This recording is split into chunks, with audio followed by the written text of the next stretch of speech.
My name is Leo, I'm the founder of LGT Digital, and in this video, I'm going to tell you what you need to do to make sure that you're prepared from a technical standpoint for iOS 14. In this video, I'm not going to get into what iOS 14 is, as there's a lot of content out there regarding it, but what I am going to do is tell you what you need to do to set yourself up from a technical perspective. Without further ado, let's jump right into it. So the first thing that you need to do is make sure that you set up two-factor authentication on your personal Facebook profile, or at least the Facebook profile that is directly connected to your business manager.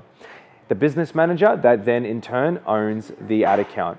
So with everything going on right now, safety measures have been heightened on Facebook, and that's actually seeing a lot of people complaining that their business manager has been disabled and that the ad account has been disabled. If you go into any Facebook groups, you'll see that that's every second comment. And the reason that this is happening is that people are not setting themselves up correctly and also not following guidelines effectively. One thing that you can do to really protect yourself and validate your account in Facebook's eyes is to actually set up two-factor authentication on your personal Facebook profile, which you can do by just going into your settings. And there's plenty of blogs out there on the internet which you can research that'll give you a step-by-step process on how to get this done.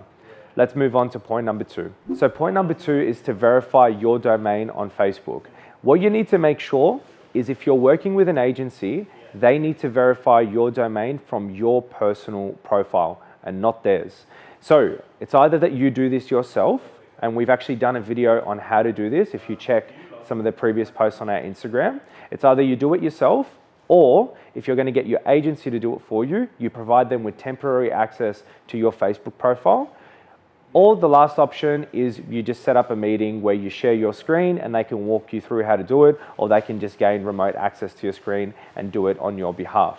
But you just got to make sure that you do it on your personal profile. Now, one thing to keep in mind is that you'll need to set up the effective top-level domain +1. Now, this isn't relevant to everyone, but as an example, Nike.com, if they had a domain which they're driving traffic to, which was shop.nike.com, they would need to verify shop.nike.com and Nike.com. So if you currently use a domain where it's shop.yourbrand.com, you need to verify that domain and also just yourbrand.com on its own. The third thing that you need to do is integrate Facebook's conversion API.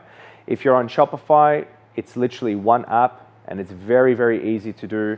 On WordPress, there are plugins that help you do this also. Facebook's conversion API is there to improve attribution performance. If your website is custom coded, you will need to speak to your web developer and ask them to do this on your behalf as it gets a little bit more complicated. Final thing that you need to do is set up your aggregated events.